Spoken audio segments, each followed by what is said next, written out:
नमस्ते दोस्तों, मनमोहक हिंदी कहानियाँ चैनल में आप सभी का स्वागत है। आज की हमारी कहानी है रहस्य। आपको हमारी कहानी पसंद आती है तो वीडियो को लाइक और चैनल को सब्सक्राइब जरूर कीजिएगा। अंजलि को अचानक आया देख हम दोनों के चेहरे प्रसन्नता से खिल उठे, पर उसका उतरा चेहरा और भारी सूटकेस तो कुछ और ही कहानी बयां कर रहे थे। इससे पहले कि हम दोनों में से कोई उससे कुछ पूछने का साहस कर पाता, वह अपने भैया यानी आशीष के सीने से लग सिसक पड़ी। आशीष ने हमेशा अपनी छोटी बहन को बेटी जैसा स्नेह दिया है। अंजलि ने जो खुलासा किया उसे सुनकर तो हम दोनों हैरान ही रह गए, पर फिर ठंडे दिमाग से सोचा तो लगा समस्या इतनी भी गंभीर नहीं है। थोड़ा ही वक्त तो हुआ है उसकी शादी को, और फिर शादी कोई परिपक्वता आ जाने की गारंटी तो है नहीं। अंजलि ने सिसकियों के बीच बताया कि उसके पति विनोद उस पर बात बात पर शक करते हैं। अभी कुछ दिनों पहले ही वह वॉक से लौट रही थी तो उसका दुपट्टा एक कंटीली झाड़ी में उलझ गया था। वहां से गुजरते एक अनजान युवक ने उसे निकालने में मदद की। उसी का शुक्रिया अदा करने में थोड़ी देर हो गई। तभी विनोद वहां आ धमके और उसे बिना दुपट्टे के एक अजनबी युवक से हंसते बोलते देख तेश में आ गए। अंजलि के लाख सफाई देने पर भी उनके दिमाग से शक का कीड़ा नहीं निकला, और वक्त बेवक्त वे अंजलि को ताने मारते ही रहते हैं। मेरा दिल डूबने लगा। मर्दों की तो फितरत ही है बेवजह शक करना। खुद आशीष ही कौन से अपवाद हैं। तभी तो मैं आशीष को आज तक यह बताने का साहस नहीं कर पाई हूँ कि विनोद वही लड़का है। वही मेरी आंखों के सामने बैडमिंटन खेलते विनोद का चेहरा उभर आया था। ज़्यादा वक्त कहाँ हुआ है उस बात को। शादी के बाद मैं आशीष के संग यहाँ मेडिकल कॉलेज परिसर स्थित आवास में रहने आई थी। जल्दी ही आसपास की महिलाओं से मेरी दोस्ती हो गई और मैं भी उनके संग शाम को घूमने जाने लगी। आशीष की तरह ही परिसर के ज़्यादातर डॉक्टर्स शाम को कॉलेज से फ्री होकर क्लिनिक में प्रैक्टिस के लिए चले जाते थे और देर रात घर लौटते थे। एक शाम हमारा ग्रुप जिम्नेजियम की ओर निकल गया। वहाँ बैडमिंटन खेलते लड़के लड़कियों को देखकर मेरा मन भी खेलने को मचल उठा। कारण मैं बैडमिंटन की राज्य स्तर की खिलाड़ी रह चुकी थी। बमुश्किल एक साथी महिला साथ खेलने को तैयार हुई, पर चूंकि वह मेरे स्तर की नहीं थी इसलिए मुझे खेल में मज़ा नहीं आ रहा था। वहाँ मौजूद एक लड़के को शायद मेरी प्रतिभा और उकताहट का अंदाज़ा हो गया था। उसने साथी महिला से आग्रह कर रैकेट हथिया लिया। उसके बाद जो खेल का समा बंधा तो आसपास वाले भी अपना खेल रोककर हमें निहारने लगे। पूरे 3 सेट खेलने के बाद ही मैं घर लौट सकी थी। दिल में बेपनाह उत्साह और खुशी थी जो चेहरे से झलक रही थी, पर आशीष इतने व्यस्त रहते थे कि उनके पास मेरे चेहरे को पढ़ने का वक्त ही नहीं था। यह सब देखकर मन बुझ सा जाता था, पर एक डॉक्टर की पत्नी का कर्तव्य याद कर मैं उनसे कोई शिकायत न करती थी। मैंने अपनी खुशियाँ अपनी हॉबी में तलाश ली थी। मैं बेसब्री से शाम का इंतज़ार करती और महिलाओं के झुंड के संग निकल पड़ती, पर खेलते खेलते इतनी देर हो जाती कि लौटती अक्सर अकेली ही थी। जिस तरह शराबी को शराब की और जुआरी को जुए की लत पड़ जाती है, उसी तरह मुझे भी रोज शाम को खेलने की लत पड़ गई थी। यदि कभी किसी वजह से ऐसा नहीं हो पाता तो मैं अंदर ही अंदर बहुत छटपटाहट महसूस करती। हमें साथ खेलते इतने दिन हो गए थे, पर अब भी मैं अपने साथी खिलाड़ी के बारे में मात्र इतना जानती थी कि उसका नाम विनोद है और वह मेडिकल फाइनल ईयर का स्टूडेंट है। उस दिन मेरी तबीयत ठीक नहीं थी, दिन भर लेटी रही, पर शाम होते ही घर काटने को दौड़ने लगा। मैंने सोचा चलो आज खेलूंगी नहीं, सबके साथ घूमकर ही लौट आऊंगी। जिम के आगे से हम निकल ही रहे थे कि विनोद की नित्य की पुकार खेले में सुनाई पड़ी। मेरे हाथ रैकेट थामने को मचलने लगे, पर मैंने अपने मचलते अरमानों को काबू किया। नहीं, आज नहीं, तबीयत थोड़ी खराब है। एक सेट मैम प्लीज़। विनोद का निवेदन करता चेहरा देखकर मैं मना नहीं कर सकी। एक सेट हारने, दूसरा जीतने के बाद मैं लत से मजबूर तीसरा सेट खेलने को कोर्ट में कूद पड़ी। खेल लगभग समाप्त होने को था कि मुझे लगा मेरे अंदर की सारी ऊर्जा खत्म हो गई है। मुझे चक्कर आया और मैं वहीं ढेर हो गई। होश आया तो मेरा सिर विनोद की बाहों पर टिका था और वह मुझे जबरदस्ती पानी पिलाने का प्रयास कर रहा था। मुझे होश में आया देख उसने राहत की सांस ली। सॉरी मैम, मुझे खेलने के लिए आप पर ज़्यादा जोर नहीं डालना चाहिए था। कोई बात नहीं, मेरा अपना भी तो मन था, तुम्हारी गलती नहीं है। फिर भी मैम मुझे माफ़ कर दीजिए, मैं वाकई बहुत शर्मिंदा हूँ। चलिए मैं आपको बाइक पर घर छोड़ देता हूँ। अरे नहीं, मैं चली जाऊँगी, 10 मिनट का तो रास्ता है, अब मैं ठीक हूँ। नहीं मैम, आप बाइक तक चलिए और अगर आप कहें तो मैं आपको उठाकर ले चलता हूँ। मुझे उठाने के लिए उसने जैसे ही हाथ बढ़ाए तो मैं संकोच से भर उठी। नहीं नहीं, मैं चली जाऊँगी। मैंने गिलास का पूरा पानी खत्म किया। दिमाग कुछ ठंडा हुआ तो मुझे लगा विनोद का प्रस्ताव मान लेने में ही समझदारी है। पैदल चलने जैसी मेरी स्थिति नहीं थी। आशीष को इतनी दूर क्लिनिक से गाड़ी लेकर बुलाना बेवकूफ़ी थी और किसी और को बुलवाना बेकार ही दिल का ताड़ बनाने जैसा था। मैं विनोद की बाइक पर बैठकर लौट आई थी। उस वक्त मुझे अनुमान नहीं था कि यह छोटी सी बात इतना तूल पकड़ लेगी। किसी ने नमक मिर्च लगाकर पूरा वाकया आशीष को बता दिया था। अगले दिन ही आशीष ने मुझसे इस बारे में पूछ लिया।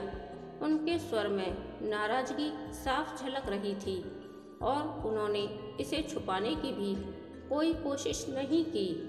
मुझे नहीं मालूम था कि अपनी बीवी के बारे में मुझे दूसरों से पता चलेगा।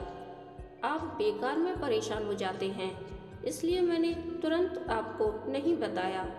सोचा किसी दिन आराम से बैठकर बातें होंगी तब बता दूंगी। आशीष एक पल मौन रहे, फिर बोले, तुम्हें मेरे और अपने स्टेटस का ख्याल रखना चाहिए। आगे तुम खुद समझदार हो, अपनी जिम्मेदारी समझ सकती हो। इतना बोलकर बिना मेरे जवाब का इंतजार किए आशीष ने गाड़ी की चाबी उठाई और चलते बने। मैं बौखला उठी थी। मुझे मुजरिम की तरह कटघरे में खड़ा कर बिना सफाई पेश करने का मौका दिए ये अपना एक तरफा फैसला सुनाकर चल दिए थे।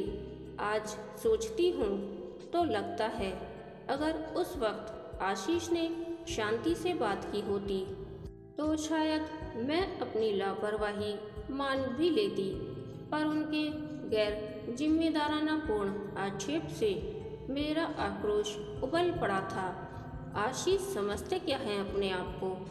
मुझसे जिम्मेदार और समझदार पत्नी होने की उम्मीद रखते हैं, पर खुद उन्होंने पति होने की कौन सी जिम्मेदारी निभाई है? सुबह तैयार होकर घर से निकलते हैं तो देर रात तक घर की तरफ झांकते तक नहीं है। नई नवेली पत्नी किस तरह अकेले पूरा दिन गुजारती है, कभी ख्याल भी आया है इन्हें? रोज वही नीरस और उबाऊ रूटीन। कभी आशीष ने जानने की कोशिश भी की कि मेरी क्या हॉबी है? उन्हें तो शायद पता भी नहीं होगा कि मैं राज्य स्तर पर खेली हुई बैडमिंटन खिलाड़ी हूँ। मेरी संतुष्टि, मेरी खुशी उनके लिए कोई मायने नहीं रखती। अगले 2 दिन तक तो मैं खुद ही तबीयत ठीक न होने के कारण बाहर नहीं निकली। तब तक आक्रोश का उफान भी बुलबुलों में तब्दील हो गया था। उसके बाद जब गई तो विनोद नदारद था। जब काफ़ी दिनों तक वह नज़र नहीं आया तो मैंने एक दिन चौकीदार से पूछा था, परीक्षाएं नज़दीक है ना मैडम, तो आजकल बच्चे कम ही आते हैं। फिर मैंने उधर जाना ही छोड़ दिया था। वक्त के साथ स्मृतियाँ भी धुंधलाती चली गई थीं।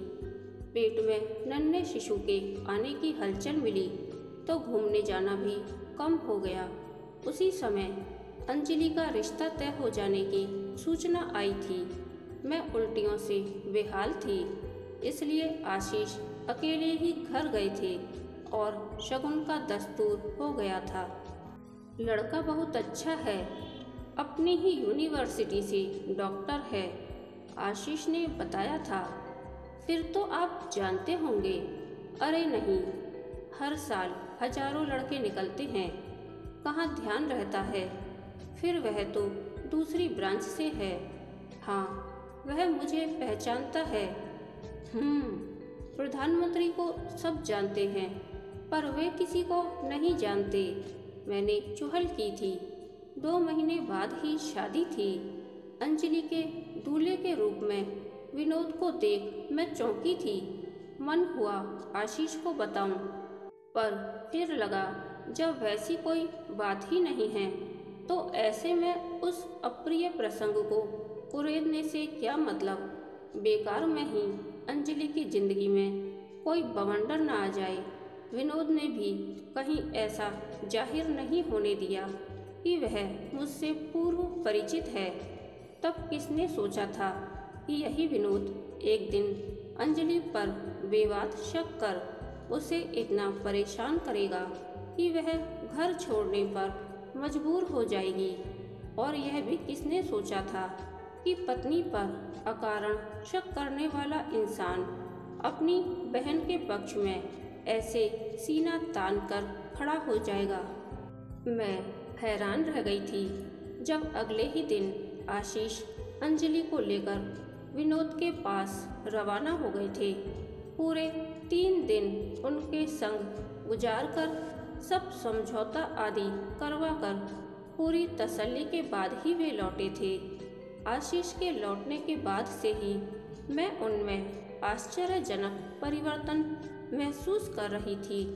शाम को 1-2 घंटे क्लिनिक जाकर वे लगभग पूरी शाम ही मेरे संग गुजारने लगे थे। हर वक्त मेरे पास बने रहते, मुझे खुश रखने का प्रयास करते नजर आते। शायद मैं प्रेग्नेंट हूँ, इसलिए वे मेरा इतना ध्यान रख रहे हैं। यही सोचकर मैं आश्वस्त हो गई थी। अक्सर मैंने उनकी आंखों में पश्चाताप के भाव देखे थे और जिस दिन लेडी डॉक्टर ने यह बता दिया कि बच्चे की पोजीशन में फर्क आ जाने के कारण केस थोड़ा जटिल हो गया है, कभी भी ऑपरेशन करना पड़ सकता है, तब से आशीष हर पल मेरे पास बने रहने लगे। कॉलेज से उन्होंने अवकाश ले लिया था। अक्सर मेरी तीमारदारी करते वे भावनाओं में बह जाते थे। ऐसे ही एक नाजुक पल में वे एक नाजुक से रहस्य का खुलासा कर बैठे थे। याद है अनु, तुम किसी लड़के के साथ बैडमिंटन खेलने जाती थीं। फिर एक दिन वो तुम्हें बाइक पर छोड़ने घर आ गया था। मैं चौंक उठी थी।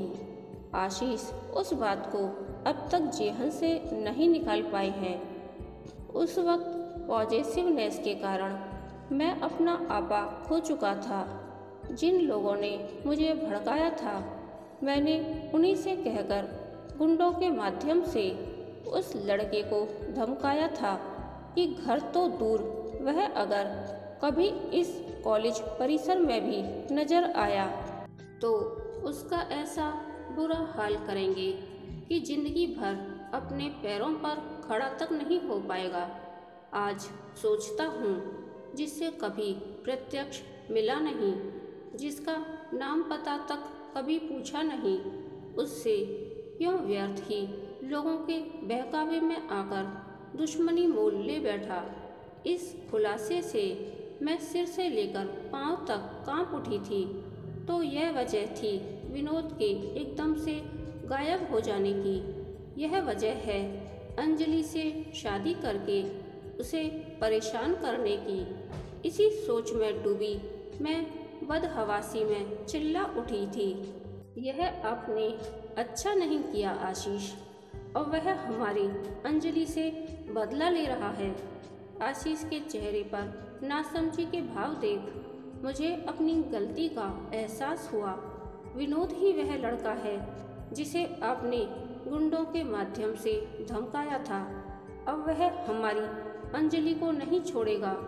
आप अंजलि को फ़ोन लगाइए। वह ठीक तो है ना अभी रात में?